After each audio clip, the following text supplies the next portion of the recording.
Hello, this is a special edition of the Bara Spoken Word around the theme of how nature nourishes us, because that's quite an important thing to remember. If you're sort of in the middle of an onslaught against nature, we might start to remember that it nourishes us, and it's just not just a like kind of externality that you can do away with. Anyway, that's the morals for tonight. This is going to be broadcast on Culture Night in Ireland, celebrated across Ireland, and now of course online. And we're going to start with someone from Philadelphia, Massimo Elijah, who has come specifically here all the way from Philadelphia to speak to us about how nature nourishes us. Could you please take it away? Thank you very much.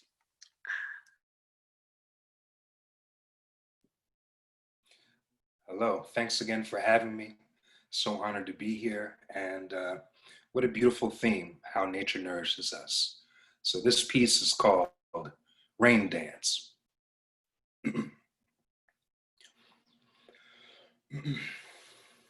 Like a praise dance, pray with the rain dance. Romance with creation as we take hands. Take a glance at the beauty of these strange lands. Take a chance and take flight where this grace lands.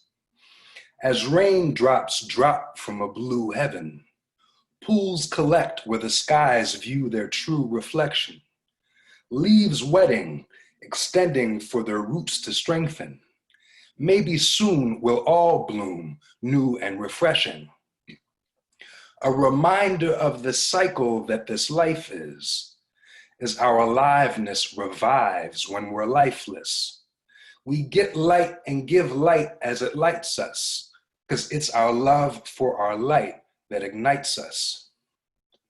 Like someone up there must like us, somebody up there who's just like us, who sees themselves in our beauty as it strikes us, as something outside us, inside us, excites us. So excited that I might bust. Goosebumps as though moved by a slight gust. So high off life, feel a slight rush, and so in love with creation that I might blush. I see a tree and I stand under its canopy. It draws me close and seems to lay its hands on me. Makes me grateful for the space that's been granted me. And proud to be born of the human family. I swim in glory in the nature laid before me, as though her elements are telling me her story, of her garden and the tenderness that bore me, of the magic in her passion that restores me. I see gray clouds as they're gazing down, draping over like a blanket where I'm safe and sound. I even see a sea of flowers as they lace the ground. It feels like heaven on earth, and it makes me proud. Can you believe that I came from this haven that I found? To think that I was made in this place is so profound. As planets standing still while turning, show our journeys made returning. Moonshine chasing waves with yearning. Sunshine wakes with painless burning. Take a moment's pace observing. Nature flirting, playing, working. With a mother's patience nursing. With a child's faith assuring. Taking pains in labor birthing. Human love with grace enduring. Maybe even pain is serving love, a cause with cause uncertain. Wake creation, shaking, stirring. Lines between our maker blurring. Faces separate while merging. See the face of love emerging. See, even though I love it when the sun is shining, I still love the rain clouds, the thunder, and the lightning. Because something in a natural storm is frightening but exciting. Because like me, nature is a freak, but she's also enlightening. Thank you.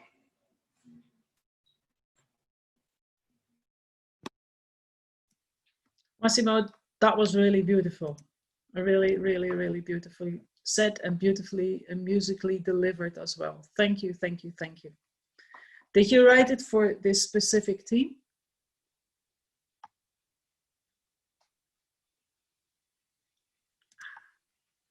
No, I didn't.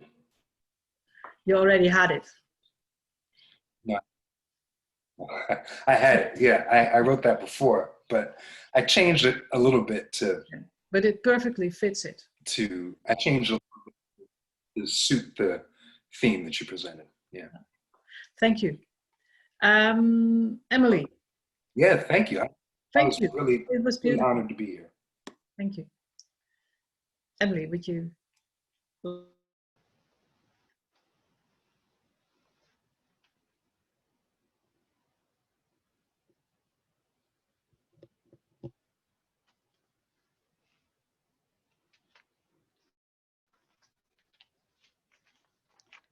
Go, yeah? Okay, cool. I was just checking, I lost the sound for a second. I was checking I was still with you all. Okay. I'm really rubbish at directions, so I was going on a trip and obviously ended up in the wrong way, completely the wrong way for a good 20-30 minutes. And the road that I turned down, I actually found I was driving alongside a barn owl flying. It was one of the most magical things I've ever seen. And I just feel sometimes we think we're in the wrong place, but actually we're in the right place. And that was what this is about, really. Accidentally entering the wilderness. 20 minutes into a country road detour, floodwater threatens to spill out from beneath sinewy hedgerows. Dusky sky slowly turns itself indigo. I beg heaven to deliver satellite signal or a grey rectangle sending me to Coventry. Instead, I meet fierce eyes embedded in a heart-shaped face of moonshine white, a spread of feathery scallop shells with their silent thumping swoop. I drag my mesmerized eyes back to the dirt track I hadn't wanted to be on. This next one was inspired by a photograph called Witness, which is by Emily Garthwaite, and it's a sun bear and it's caged, and this is sort of the other side of us not looking after our nature. Sun bear shadow behind metal bars, waiting for release.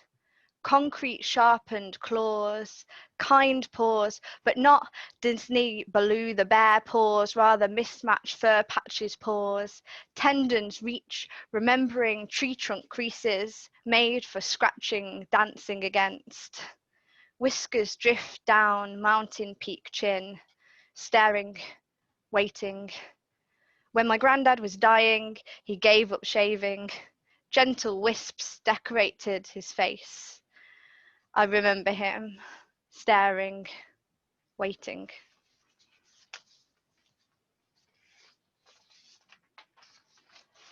And this was a COVID one, but one of the things I did find is I already loved nature, and I had a lot of nature poetry, and nature already meant to me personally, spiritually, mentally. I think it's important to all of us as humans. But actually during lockdown, I feel that I found a new, deeper connection with it, and I know that that's not exclusive to me. This was called Unicorns in Hyde Park. First, they closed the theatres. Actors folded their Vogue-coloured satins into cardboard cases with Amazon smiles, packed away mirrors and light bulbs. It was as if all the world became a stage. The newsreader said that everyone had a part to play now. Next, they closed the airports. The Stock Exchange Tower gathered rust in the corners of its window, while Regent's Park became a patchwork quilt of blankets. It was as if Australia was the other side of the world again. The newsreader said that cruise ships could be used as hospitals. Next, they closed the schools. Children forgot how to count to 1,000,000,000, forgot the name of triangles with 130-degree angles, but it was if they'd always known that a honeybee's wings beat 190 times per second. The newsreader said that dolphins were spotted leaping in Venice canals and that unicorns were striding through Hyde Park. Next, they closed the churches and the prisons. Society's sinners left groceries on the doorsteps of the breathless. Imams and pastors sang together from adjacent balconies. It was as if they'd always known each other's songs. The newsreader said not to mention the falling crime rates because it wouldn't interest anyone anyway. Next day, they closed the television studios. Tribes of families took to the outdoors. Their bonfires lit up earth like a festival of iPhone flashlights. They boiled newly uprooted potatoes to an orchestra of chirping crickets and cockroaches. It was as if the insects celebrated a homecoming. The newsreader said something, but no one heard.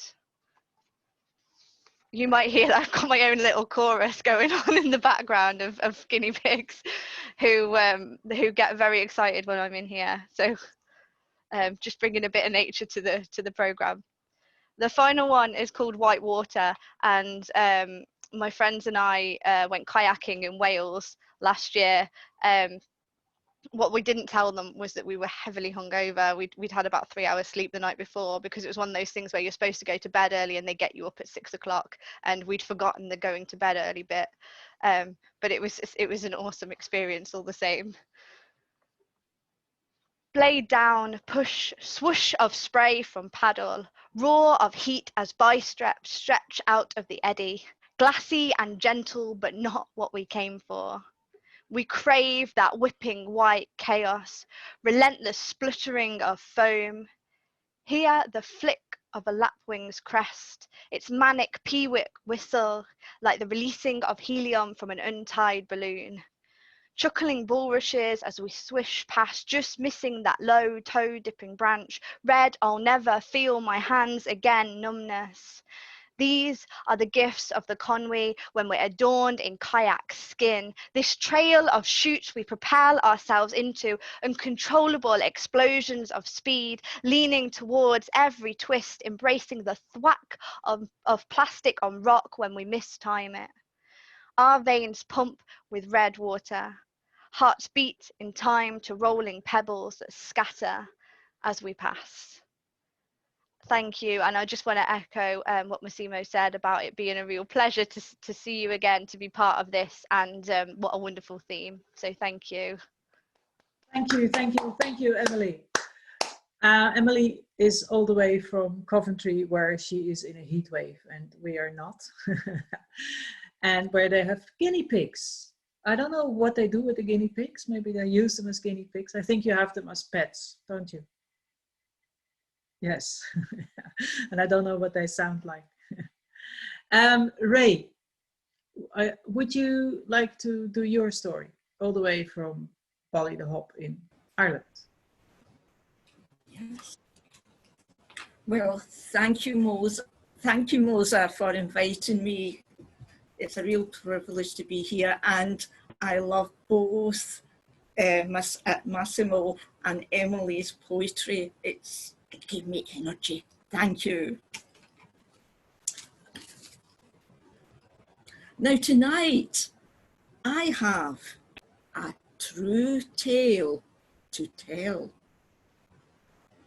And of course, I'm going to tell you as it happened. But I'll do what storytellers do. I'll adapt it on its journey. My heart had grown fond of Willow, so much so that she was like a good friend. I would sit nestled under her leafy arms, and I would allow my eyes to drift to the river Loggy, waiting for the river to reveal her secrets. I would go to Willow to escape the frenzied chattering of machines and the fumes of the belching vehicles.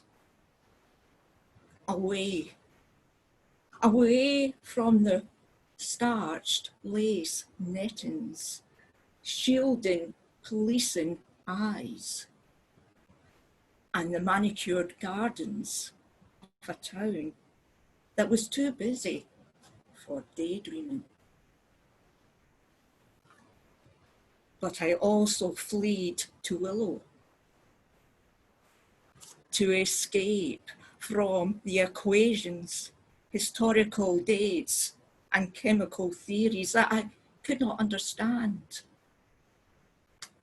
And I suppose the label of being thick. So as I sat by Willow, I allowed the peace to settle on my whole being like a soothing balm, which comforted my soul, removing the jagged edges of the day. And now to that night when I sat by Willow. It was early evening on a night of a faded moon. I was disturbed by a noise nearby. The white tip of a bushy tail appeared, peering from the long, slender grass. I sat frozen, believing it could be a fox. But as it turned out, it was a large, scraggy, white cat. Well, my eyes fixed upon her, and she watched me, sizing me up with her huge, honey-coloured eyes. Although I was disappointed it wasn't a fox, there was something bewitching about her. Her fiery, burning, honey eyes pierced my soul, suggesting that I ought to follow. Perhaps it was against better judgment. You know what I went and did? I trailed her. My feet crunched the russet and gold leaves which lay on the rutty ground. I got lost in the conversation of the song thrush and the movement of the fairies which danced on the spindleberries and the ferns. But I did not realise I was going upwards and upwards and upwards until I saw this haze which stalked and shifted around like a hungry ghost. It was then I knew I had set foot in Dell's Wood. Now, you may not know Dell's Wood. It is said that a white lady with huge, wide, hollow eyes stalks. And if your eyes fall upon her, you are her victim. So wisdom dictates, never enter the woods. You see, that was a local legend, one which got stuck in time by its telling, retelling, and its non-telling. But, however, my grandmother was a great woman of the land, and she said that the woods would do no ill harm. It was just stories made up by people who feared and were unfamiliar of country. So I decided I would take another step into the woods. Well, Dell's woods hummed with life all around me. I was delighted in the indigo-winged butterfly zigzagging in its spiral dance. I immersed myself in the silence and indulged in the scent of pine. There was this kinship with the flora of an ancient soul. There was nothing to fear, nothing but fear itself. So I took in one slow intake of breath, and I bathed in place which moved not to the rhythm of the clock. So I slumped down onto an old oak stump, and a memory rekindled. Greasy Gizzy's history class. Well, the words just jumped out of a dull, dreary page and morphed into a key which unlocked knowledge in a way that I could understand. The Enclosures. So let me tell you about the Enclosures. Way back in the 1600s, people were removed from the land, man, woman, and child. And they were shunted into the factory. And we became disconnected. The wisdom of the wise woman was scoffed. She was ridiculed and turned into a hag. And the snippets of nature's knowledge, like the willow being the keeper of the secrets, was forgotten. Disconnection from the land, from nature, from our stories, from ourselves.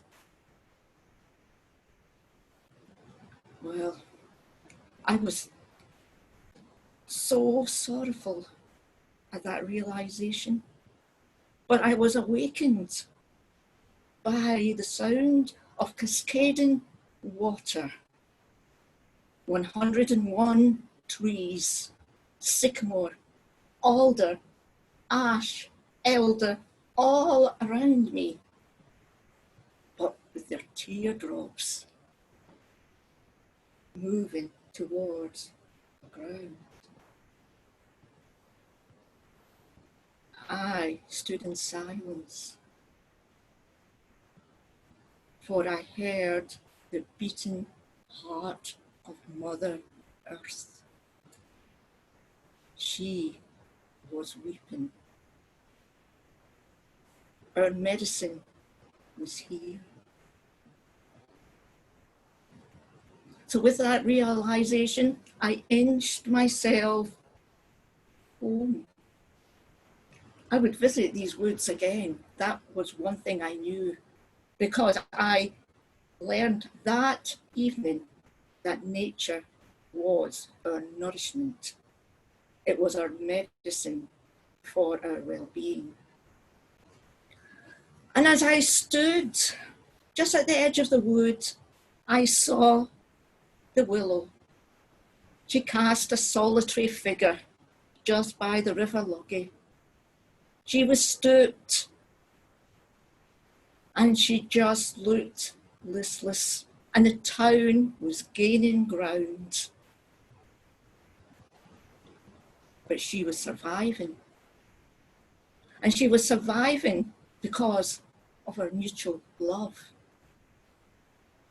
And I made a promise that day that I would become a keeper of the stories.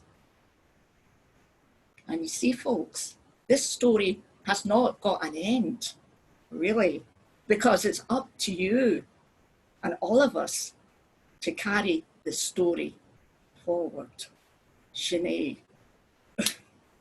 Thank you. Thank you, Rae, Thank you. for a wonderful story.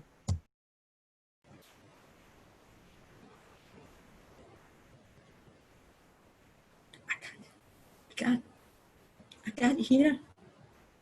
Moza, you're muted. You're muted. Okay, There I you said go. thank you, Rae, for a wonderful story.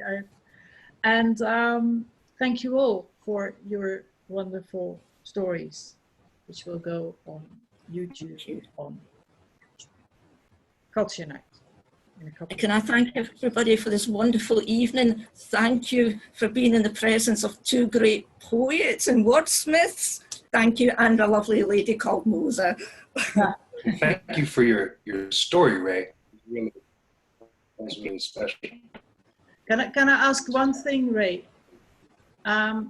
Your story Yes. is part Scottish, part Irish, or both? Because you come from Scotland, but you have... Oh, well, that one... Well, yes, I'm Glasgow Irish, my mother being from Donegal. But that story is actually kind of based where I grew up. It was a tree that got knocked down when I grew up. And it did affect me, and the tree really spoke to me. Yeah. So there is a place where there is a river called the Logie. And that's in Glasgow, or in Glasgow? It happened in Scotland. Okay. The tree speaks to Well, not really Glasgow. I lived about 40 miles. Yeah, but it's just that some people where I come from would think, oh, they're definitely not Glaswegian, even though I say I'm Glaswegian. So, okay. Yes. Thank you very, very much.